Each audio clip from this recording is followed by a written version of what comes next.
Well, shalom, everyone, and I just want to tell you how happy I am to be addressing my Beth Tikkun family once again. It's such a blessing to be invited to share with you some thoughts and insights during this Hanukkah season. And so thank you, Tim, for inviting me and extending the privilege to me. I'm honored to be a part of this. I just want to tell our family at Beth Tikkun Messianic Fellowship how much Robin and I love you. We admire you, appreciate you, and are so excited about the days ahead as you continue to grow and prosper under Tim's leadership. So God bless you. And if I forget to do so at the end, I'll do it now. We both want to wish you a very, very happy and blessed Hanukkah season. Well, let's get into the teaching. Most of you are aware of the contention that existed between the two schools in ancient times, during the times of Yeshua, between Hillel and Shammai. These two, if they could find anything to disagree about, they disagreed about it. In fact, if you've been watching The Chosen, you may have noticed that this contention between the school of Shammai and the school of Hillel plays a part in the plotting against Yeshua. If you missed that, you might want to go back and re-binge the first two series, and you'll catch that. But the reason I bring this up is that when it comes to the observation of Hanukkah, there was a disagreement among them. This is how it is recorded in the Talmud. Shammai said, "On the first day, one kindles 8 lights, and from there on gradually decreases the number of lights until on the last day of Hanukkah he kindles 1 light. And Beit Hillel said, on the first day one kindles 1 light, and from there on gradually increases the number of lights until on the last day he kindles 8 lights. Now, we know that today when we celebrate Hanukkah, we begin on the first night with 1 light, and then the next 2 lights, and 3 and 4 on up until the 8th day of Hanukkah. But of course, Shammai, he had to disagree, and he says, no, you start with 8 lights, the next day you light 7, then 6 and 5, and on down to 1, and then it's over. But here's the interesting thing. Shammai has biblical precedent for his view. Because you see, 2 months earlier, in the month of Tishrei, when Sukkot is observed, that's the Feast of Tabernacles, the Bible tells us in Numbers chapter 29, starting with verse 12, on the 15th day of the 7th month, that's Tishrei, you shall have a holy convocation. You shall not do any ordinary work, and you shall keep a feast to Adonai 7 days. And you shall offer a burnt offering, a food offering, with a pleasing aroma to Adonai, 13 bulls from the herd.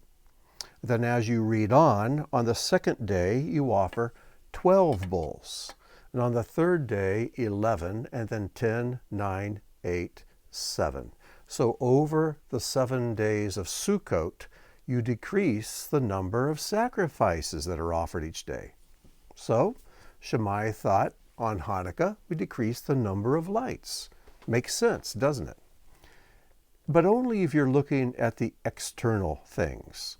And Hillel had a way of looking at the internals, at the spiritual side of things.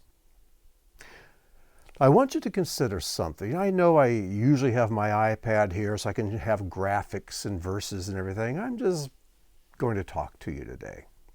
But what I want you to picture is this. I want you to picture the 7th month, which is Tishrei. That's the month that contains Sukkot. And Sukkot is 7 days plus 1 day. Because it also tells us in the Torah that in chapter 29 of Numbers, verse 35, on day the 8th, a solemn assembly, a Shemini Atzeret you shall have. So he talks about the 7 days of Sukkot, then God says, and on the 8th day, you have another day of observation, of rejoicing, and also of a solemn assembly and of prayer. So though Hanukkah is 8 days, you could say that Sukkot is 8, or we'll just say 7 plus 1. And if my calculations are correct, that comes out to 8. So in the 7th month, you've got an 8-day observation of tabernacles, a Sukkot, when the number of sacrifices decrease. The next month, the 8th month of the year, is called Cheshvan. And then in the 9th month is Kislev, the month we're in now. And in Kislev, you have another 8-day celebration where the number of lights in the menorah grows day by day. The 7th month, the sacrifices decrease, but in the 9th month, the month of Kislev, the lights increase. Let's take a moment to talk about this intermediary month, the month of Cheshvan. It's sometimes called Mar Cheshvan, which means bitter. Mar is bitter. And it's considered a bitter month because on this month, it's the only month on the biblical calendar where there are no holy days, no fast days, there are no ritual celebrations or observances of biblical events. It's an empty month. And of course, I consulted with our Beth Tikkun authority on all things concerning the biblical calendar, David Deacon, and I asked him to share some insights from this month of Cheshvan.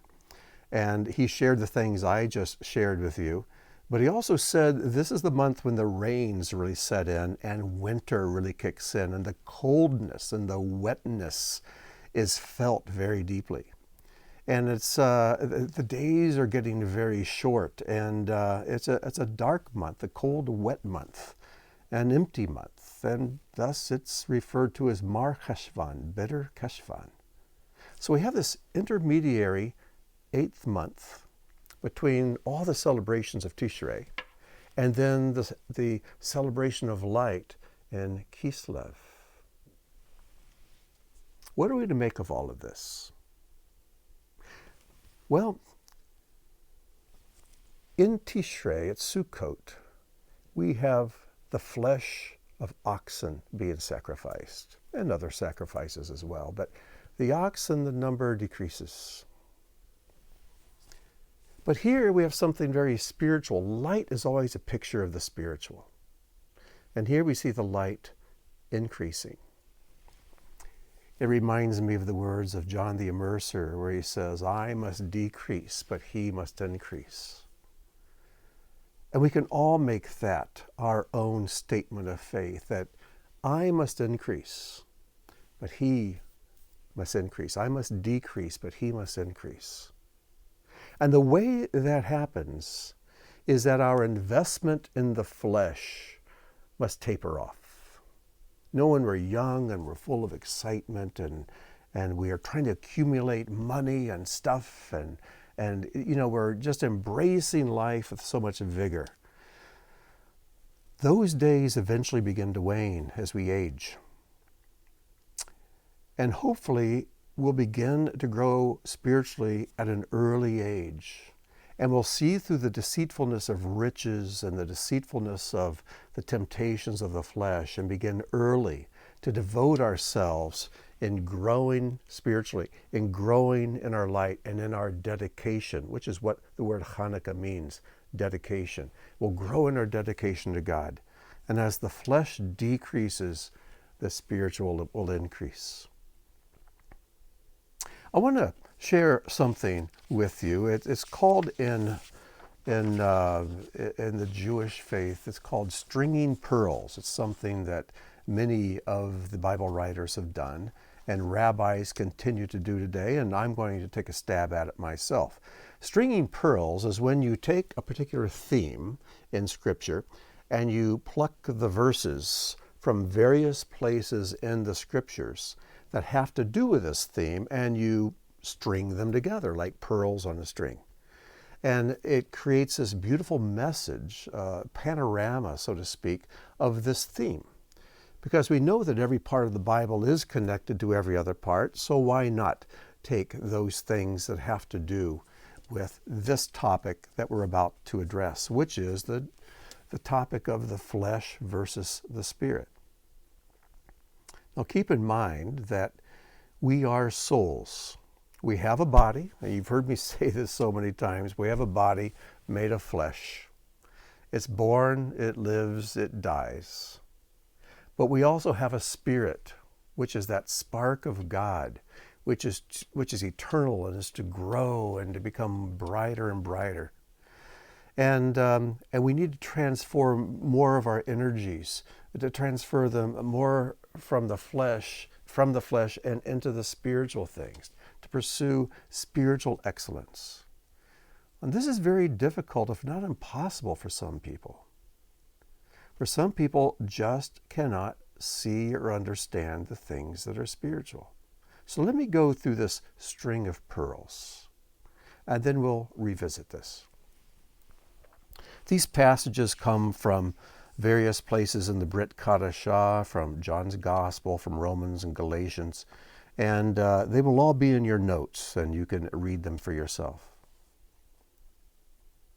That which is born of the flesh is flesh, and that which is born of the Spirit is spirit. For those who live according to the flesh set their minds on the things of the flesh, but those who live according to the Spirit set their minds on the things of the Spirit. For to set the mind on the flesh is death, but to set the mind on the Spirit is life and peace. It is the Spirit that gives life, but the flesh is of no help at all. And the words that I am speaking to you are spirit and life. For the desires of the flesh are against the Spirit, and the desires of the Spirit are against the flesh. For these are opposed to each other to keep you from doing the things you want to do. For the one who sows to his flesh will from the flesh reap corruption. But the one who sows to the Spirit will from the Spirit reap eternal life. And just as at that time Ishmael, who was born according to the flesh, persecuted Isaac, who was born according to the Spirit, so also it is now. So then, brothers, we are debtors, not to the flesh, to live according to the flesh. For if you live according to the flesh, you will die. But if by the Spirit you put to death the deeds of the body, you will live. For all who are led by the Spirit of God are children of God. That to me is the essence of everything God wants to teach us about living life in this world. Letting go of the fleshly things, the temporal things, and coming to see, to know, to love, and appreciate spiritual things, and to invest our hearts in God's kingdom, in the spiritual realm where thieves can't break through and steal, moths and rust can't corrupt. And to truly love the things that do not appear to our physical eyes. Now, this empty month of Cheshvan, there are some biblical things that occurred during this month. For one thing, the flood began during this month. The rains began to fall in the days of Noah during the month of Cheshvan, because we're told that in the 8th month is when this began to happen. And then 1 year later, during the month of Cheshvan, is when the floods dried up and finally Noah and his family could exit the ark. So those things happened during this month. I said earlier, it's a wet month. But something else very interesting happened. And you read about this in 1 Kings chapter 6, around verse 38. And it's when Solomon completed the construction of the temple. He completed it during the month of Cheshvan. But he does something very, very strange after that. If it was you or I who had built the temple, we would want to dedicate it immediately.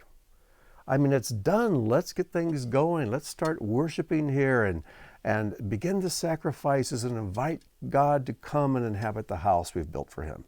But Solomon didn't do that. You know how long he waited until he dedicated that temple? He waited 11 months. He went all the way through the cycle of the calendar until it came back to Tishrei, the month of Sukkot. And then during the festival of Sukkot, he dedicated that temple he'd completed 11 months earlier. I find that really incredible. Now, some of you may think, well, why didn't he dedicate it on Hanukkah? After all, this is the feast of dedication, isn't it? Well, you have to recall that Hanukkah was still about 500 years or so in the future. Hanukkah commemorates the great miracles of Solomon's temple having been polluted by pagan idolatrous worship and the Maccabees rising up. And the two miracles is that this ragtag bunch of Jewish people, farmers and priests, rose up and defeated the mightiest army in the world. The second miracle is that when they rededicated the temple, they found one day's supply of oil, but that supply lasted for 8 days. So there was no Hanukkah when Solomon built the temple. That would come later. But here's a strange thing to think about. When Solomon built and dedicated his temple, there was Sukkot, there were sacrifices, but there was no Hanukkah. But then for the last roughly 2,000 years, we live in a world where there is Hanukkah, but there's no sacrificial system. Yes, we still celebrate Sukkot, but we don't have those oxen being sacrificed over those 7 days of Sukkot. But in the future, and this is something you may not be aware of, but according to Jewish tradition, the Messianic temple will be dedicated during this month of Cheshvan. And when it is, we'll live in a period of time when both the sacrifices of Sukkot and the celebration of Hanukkah will both occur. And they'll bookend this month of Cheshvan, when the Messianic temple will be dedicated. Now, I don't know whether that's true or not. Again, that's tradition. But it's pretty poetic when you think about it. Because after all, this month of Cheshvan is the 8th month, and 8 is always the number of life. And though it's a very dark and wet month, that watering of the soil is what brings those seeds to life that will bear great fruit. So, in your life, you may have lived a lot of sacrifice and given up a lot of things and gone through suffering and lived in a hut under the stars, it feels like, and you've gone through a lot, and now it feels empty and bleak and dark and wet and cold. But that's the secret. That's the key. This dying to self.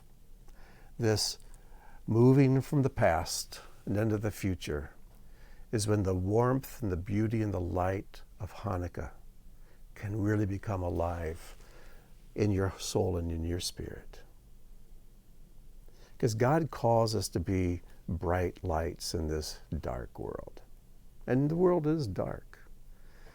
And as the world becomes more fleshly, more devoid of awareness of God and the truth of Torah, the world needs more and more people who are invested in spiritual things, who can be lights in this world. It's an exciting time to be alive. And I challenge you to let go of the pursuit of wealth and material possessions. I mean, we have to live. We need food and clothing and shelter. I understand that. But let's get out of step with the world. And let's truly pursue God, so that when Messiah returns, and I really believe and I sure hope and pray that he returns soon, he'll find us burning brightly for him. And though Hanukkah only lasts for 8 days, and at the end of 8 days we're out of stalks on a menorah to light more candles, spiritually you never run out. And the day after Hanukkah ends, continue to burn brightly. Continue to burn more brightly day after day after day. So when the Messiah comes, he'll find you a beautiful menorah, shining light in this dark world for him. You know, I'm reminded of Psalm 30. Psalm 30 is a psalm that David wrote David, more than anything in the world, he wanted to build a temple for God, to build a house for God. And he had written in one of the Psalms that there's one thing I ask, there's one thing I desire of you, O Lord, and that is that I may dwell in the house of the Lord all the days of my life. But he never lived to see the temple built. God even gave David the plans for the temple, but said, you can't build it, but your son will. But oh, how David longed to see the house of the Lord, the temple, the house of the Father. So in Psalm 30, he writes this: a psalm of David, a song for the Hanukkah, the dedication of the temple. I will extol you, Adonai, for you have drawn me up and have not let my foes rejoice over me. That's the first verse. So he writes the song for the Hanukkah, for the dedication of the temple, a temple he never lived to see. But how does he start this psalm of dedication? It's not the way I would have started it, and probably not the way you have either. You would have started talking about the glory of God and how this house has been built, and you invite him to come and live in it because this house built solely for his glory. But he starts it with, I will extol you, Adonai, for you have drawn me up and have not let my foes rejoice over me. He praises God because David had many enemies, but God didn't let those enemies overwhelm him and defeat him. You and I have enemies. Number one enemy is the flesh itself, because that is where the enemy hunkers down to pull us away from spiritual things. That's where the Yetzer Hara, the evil inclination, finds its strength, is in the desires of the flesh, which are contrary to the desires of the Spirit. But we want to devote this temple to God. We want to give it fully to Him. And if we do, it will not be able to overwhelm you. But if you do not give your temple fully and completely to Him, then oh, the trouble it will make for us. This week happens to be the week where we read the story of Joseph being sold into slavery in Egypt. And while he's there, he's serving Potiphar and doing the best he can. He's already been rejected by his brothers, and now he's serving this Egyptian master, but Mrs. Potiphar decides to try to seduce Joseph. She doesn't succeed, but she does frame him falsely and falsely accuses him. So now he leaves Potiphar's house and finds himself in an Egyptian prison. And he just keeps trying to do the right thing and does do the right thing, but everything goes down, down, down. And while he's in prison, he interprets the dreams of the baker and the cupbearer. And the cupbearer got a very favorable interpretation to his dream, and he asked the cupbearer, says, now when you return to Pharaoh and you present the cup of wine to him, remember me here. But the cupbearer didn't, at least not for another 2 years. But at the end of 2 years, Pharaoh has a pair of dreams. Then the cupbearer remembers Joseph. And when he shares with Pharaoh how this Jewish prisoner interpreted his dream and the dream of the baker perfectly and accurately, Pharaoh calls him up. And the reason I'm sharing this is because a lot of us, we're like Potiphar, or we're like the Egyptian jailer, and we love letting Yeshua, whom Joseph is a great picture, a foreshadowing of. And we love for him just to run things in our life, but to stay subordinate to us.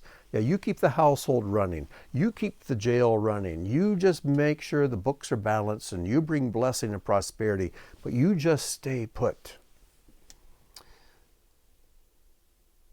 But once we let Joseph out of jail, once we let Yeshua out of prison, then he runs the world. Then he brings prosperity and brings salvation to the world. Once Joseph was unleashed, unshackled from prison, where he operated in a great way, and he made things run smoothly. He prospered the jailer. But once we unleash him and unshackle him and give him control, oh my goodness, just stand back and see what happens. I dare say that many of us, we're thrilled to have Yeshua in our lives, but we want to keep him quartered over here in this area. You just keep things running well. You just keep blessing me, keep the prosperity coming, make me healthy, answer my prayers, but I'll take care of things up here. May I suggest you move from that fleshly relationship with Messiah and you make yourself a living sacrifice. No, for those candles to give light, the candle has to diminish. It gives up its flesh, so to speak, to provide light to the world. I challenge you to do the same. We kind of like to keep Yeshua asleep in the bottom of the boat until a storm hits, and then we wake him up. But then after that, it's okay, you can go back to sleep now. I've got it from here. Let's not do that. Let's not be guilty of that. And I challenge you in this Hanukkah season to rededicate your temple to him. For God to occupy fully and completely, to submit fully to his mitzvot and his rules in your life, and to invest your very life in serving him and allowing him to use you however he wants, to give yourself away to him. And let yourself diminish and let him increase in your life. And then your life can reach its full potential. And that is what the world needs to see today. People who are completely committed to the Father, completely sold out to serving God. That's a rare thing to see. There's no end of the number of people who want to claim to be believers and then use God for their own exaltation. But let's be those who give ourselves away to God, to live a humble, quiet life, a life of sacrifice and utter devotion to him, so that he is exalted and he is lifted up. Because this is the kind of life Messiah led. This is the life Yeshua models for us. And he invites us to deny ourselves, to take up our crosses daily, and to follow him. It's that same message we've heard for so many years. But hearing it is not the same as doing it. So let's be doers of the word. It starts with denying yourself, your right to yourself, and say, I'm not my own, I've been bought with a price. And then take up your cross, which is an instrument of death, and say, I'm crucified with Messiah. Nevertheless I live. Yet it's not I, but Messiah living in me. So let's die to our own inclinations, our own way of doing things. And then we're equipped to follow him. Then and only then are we equipped to truly follow him. And to follow him means to be like him, to model his life in this world. That's what the world needs. That's my prayer for myself and my family. That's my prayer for you, for Beth Tikkun, and for anyone who's listening to this. That be courageous. Be courageous enough to let go of your life and then stand back to see how God illumines the world with it. You won't be sorry, I promise you that. But if you don't do it, you're going to be sorry. You're going to be so ashamed when you stand before him. So let's stand before him as workers who do not need to be ashamed. That's worth living for right there. Well, anyways, I could keep yammering on, but if you don't get what I'm trying to say by now, more words aren't going to help.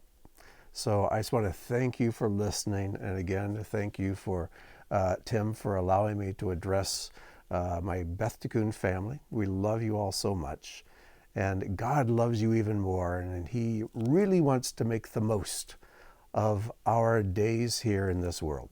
So let's dedicate our lives to Him during this Hanukkah season and burn brightly for Him in this dark world. So until next time, I wish you shalom and may God bless.